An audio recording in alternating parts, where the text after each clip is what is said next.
So, eto na nga mga hobby bees. Hindi ko alam kung ako ba ay good influence o bad influence, pero marami talaga akong influensya dito kay Lindy. Ang nakikita nila sa mga previous videos ay binibilan kitang damit, ginagawan kitang Barbie. Opo. Ang hindi pa nila nakikita is actually tinuturuan din kitang mag-ayos, di ba? Yes, mag-make up po. Oo. Simple lang, di ba? Opo, simple Powder, tapos konting lipstick, para fresh lagi tingnan, para laging presentable. Hindi naman yun ka-artihan actually, dapat presentable. Sabi ko, dapat ka mag-blush on, Linds. Opo. Di ba? Hindi pa ako Tapos, marunong. hindi ka marunong. Tapos yung lagi mong takot, sabi mo sa akin, Sir, para na akong... Mukhang ano na dito, sir, sa kamatis.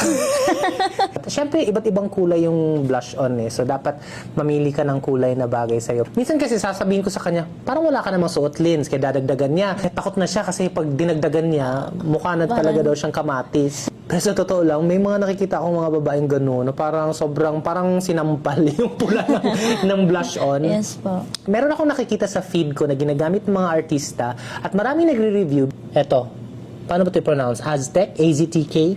Yung iba, sabi nila, pag una mo siyang gamitin, parang wala. Sobrang natural daw ito na blush on. So, ganito yung itsura niya. Yes! Para hindi ka magmukhang putok na putok. Lagay tayo. Nakabila.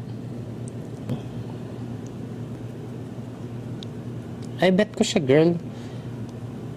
Glass skin lang yung dating niya na parang namumula lang sa gilid.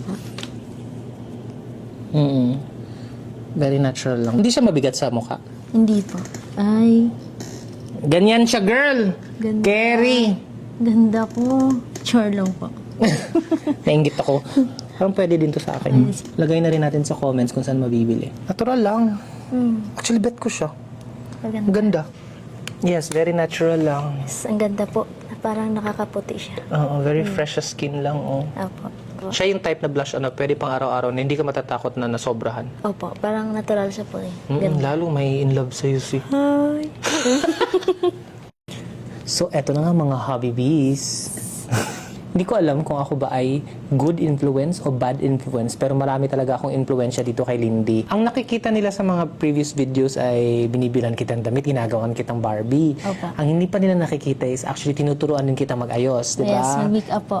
Oo. Simple lang, di ba? Opo, simple Powder, tapos konting lipstick, para fresh lagi tingnan, para laging presentable. Hindi naman yun ka-artihan actually, dapat presentable. Sabi ko, dapat ka mag-blush on, Linds. Opo. Di ba?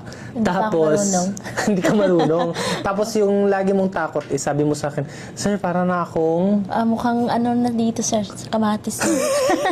Siyempre, iba't ibang kulay yung blush on eh. So, dapat mamili ka ng kulay na bagay sa'yo. Minsan kasi sasabihin ko sa kanya, parang wala ka namang suot, Linds, kaya dadagdagan niya.